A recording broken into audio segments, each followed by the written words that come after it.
This video was made in partnership with the Guige and Loring Foundation. If you have anything in your heart, send Guille memes. Oui, baguette everybody, my name is Diego Resto, and today we're going to talk about how the French tried to trade with the Indians and created Canada. Both of these failed horribly, but Canada was pretty alright, I guess.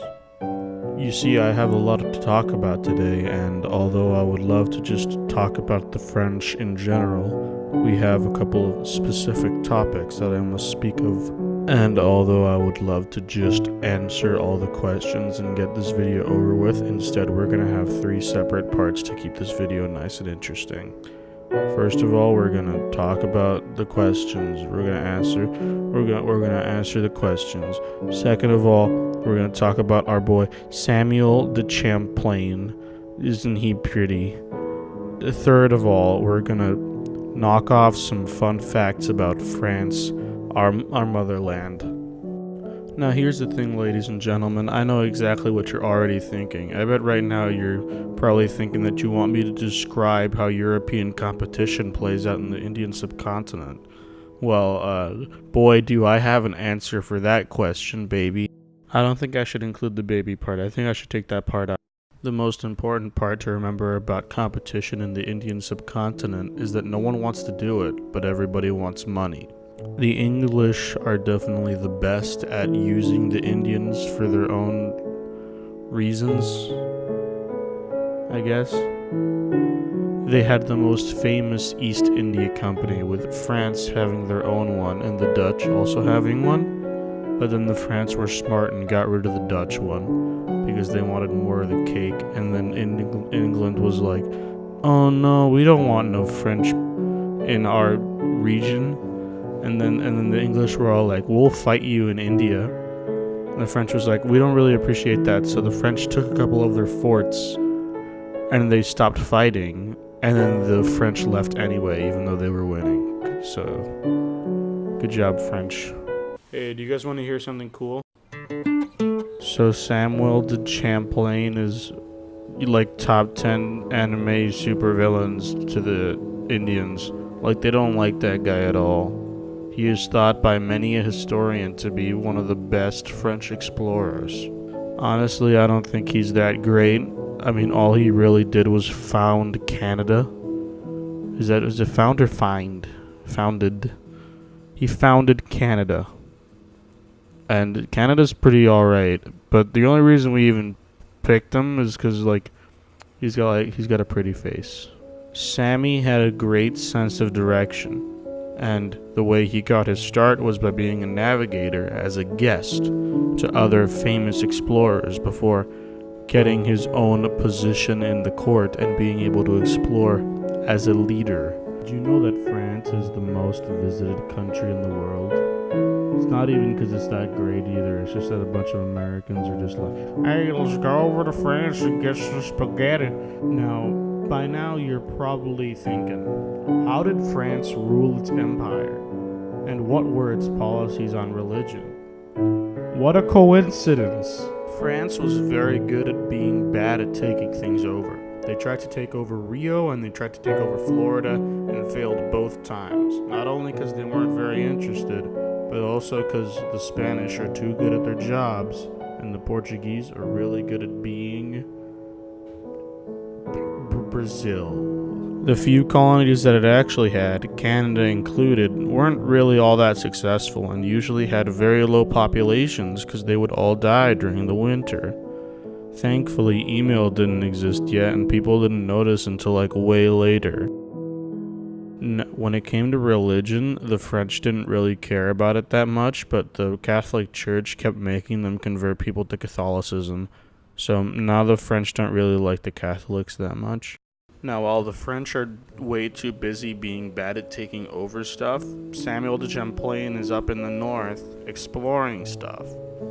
He's now mapped a lot of Canada and Quebec and the Ottawa Lake and also New York and Maine. The reason he was such a great explorer wasn't just because he took over and killed Indian people, although he did do that too. It was mostly just because he was good at drawing maps, and he had the best maps in the world at that point. Did you know that in France you can marry a dead person? How romantic.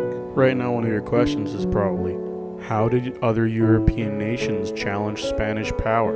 Well, oh boy, do I have an answer for you. One of the main reasons other countries were able to fight against Spain was because Spain was a model country that the rest of the world wanted to be better than. And after the fall of the Spanish Armada, it was much easier for other countries to fight Spain in the sea. After the fall of the Spanish Armada, the other countries had very high morale and immediately began expanding. Since the Spanish Armada is now screwed, everyone else can start doing work. So we've talked about Samuel de Champlain going around and exploring stuff and making maps of it, but how exactly did he invent Canada? That's actually very simple. One day he was very tired of going around and exploring stuff, so he invented Canada. First, he invented the settlement of Quebec, which was originally a fur trapping situation. During its first year, almost everyone died that winter, but then more people showed up and they were like, ah yes, bodies. You know, don't think this is dangerous at all. The French people of Quebec were in a really, really bad situation, since the only way they made any money was by selling fur, which basically meant anyone could mess with their fur and they'd be really screwed. Thankfully though, Samuel de Champlain made friends with Indians by killing other Indians, and everything went well from then on. Well, kind of. Do you know that for a small amount of time, potatoes were illegal in France? Which meant if you were walking around with a sack that looked a little bit suspicious, a policeman would have to walk up to you and be like, "Excuse me, sir. I would like to make sure that you are not carrying any potatoes with you. That is contraband." Right now you're probably thinking, whoa, what kind of impact did the French people have on the natives? Well, you know, most of them just died. But other than that, whoever did survive the great purging of the ancient peoples had to become nomadic tribes whenever their homes were taken. So our boy Sammy is out there living in luxury, you know, barely surviving off of the fur trapping business. And the English decide that they don't like him very much. So they start to fight each other. At some point, Sammy gets himself captured and is sent back to England after the war was over. And they're all like, I'd like some tea, please. Did you know that there is only one stop sign in the entire city of Paris?